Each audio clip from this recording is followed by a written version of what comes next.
you listening?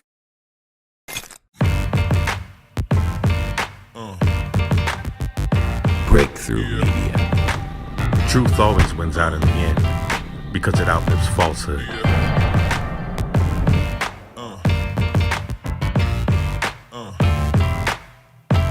I'm the one that does the preaching here, for those who care to listen. Now, if there's anything that I can do... Well, there's one thing you can do. Tell me why nobody around here will listen to me. Well, if you want people to listen, you've got to tell them what they want to hear. I told them the truth. That's the last thing that most people want to hear. And there comes a time where you have to stand up. This is not the time to cower. This is not the time to back in the corner. This is not a time to let people's opinions affect what you believe. It's a time to stand. And don't stand on falsehoods. Don't stand on somebody else's shoulder. It's time for you to stand on the truth. Time for you to stand for what you know, what you've been researching. And the passion that comes out of B. Tatum comes from the truth. All I do is speak the truth, the whole truth, and nothing but the truth, so help me God.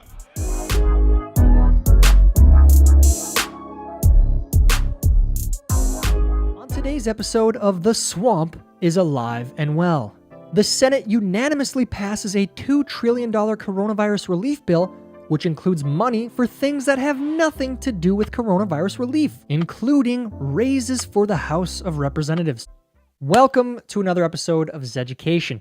Guys, your tax money is going to waste. It's going to waste. And if you haven't seen what is in this coronavirus relief bill yet, you might get a little upset because your tax dollars are going to a coronavirus relief bill, and things in that bill have nothing to do with coronavirus relief. But first, we need to take a look at some other hysteria, some other madness around the world, starting with something that really did not age well. You guys all remember this guy from last episode who went into the stores and licked the deodorant in the name of being fearless of coronavirus and trying to get clout and attention. And as I said, this really did not age well because he was arrested for this and charged with terrorist threats. Lesson here, don't lick stuff in the name of the coronavirus challenge for clout and attention.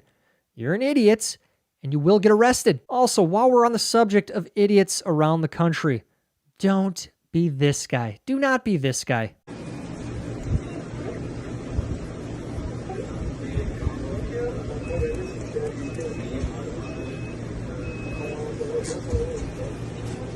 Somebody, another component in red is not so. Yeah, in Hunt, Ontario. So stay away from it. No offense.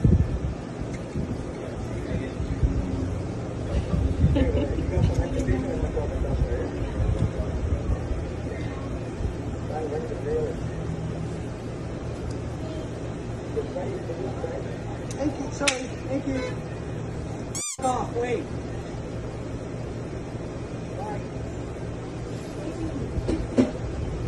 If you were this paranoid about being infected, just stay home. Brew your own coffee. Why are you out at Tim Hortons getting a coffee if you're this scared? But for real though, this clip just goes to show that fools and idiots will be hysterical and illogical, irrational in times of crisis as they are out of crisis. Which brings us to the swamp in the Senate, where politicians will be politicians out of crisis and they will be politicians in crisis. Take, for example, this $2 trillion coronavirus bill that they unanimously passed in the Senate the other day. And here are just a few things that are in this bill. Corporation for Public Broadcasting, $75 million. National Endowment for the Arts, $75 million. National Endowment for the Humanities, $75 million. The arts and humanities, oh yes, that's gonna just help us so much with the coronavirus situation.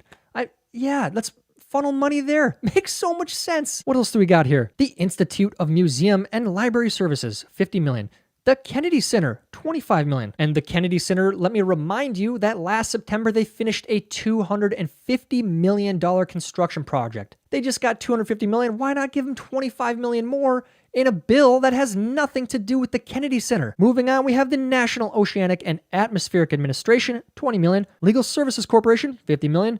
Internal Revenue Service, $250 million. And the House of Representatives salaries and expenses, $25 million. So while some of you might be sitting there watching this unemployed right now because of this whole situation, the people in the House, they are getting a raise. What did the Senate majority fight for? One of the largest corporate bailouts with as few strings as possible in American history. Shameful. The greed of that fight is wrong for crumbs, for our families. And the option that we have is to either let them suffer with nothing or to allow this greed and billions of dollars, which will be leveraged into trillions of dollars, to contribute to the largest income inequality gap in our future. There should be shame about what was fought for in this bill and the choices that we have to make. That is your Congress, everyone. What's most disappointing to me is this came out of the Senate. This was passed by the Senate, this Republican-controlled Senate. Shameful. It's extremely shameful. And this indicates that the swamp is alive and well. Swamp is alive and well. This bill is supposed to be voted on the House on Friday, and we will see what happens with it. But if it gets to Trump, I urge Trump not to sign it.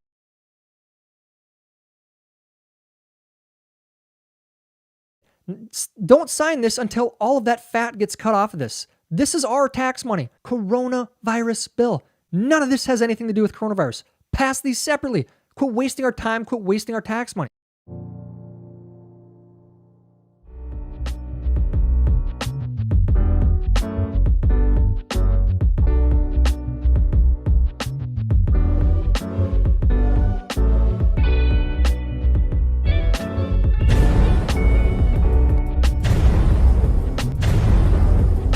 Breakthrough.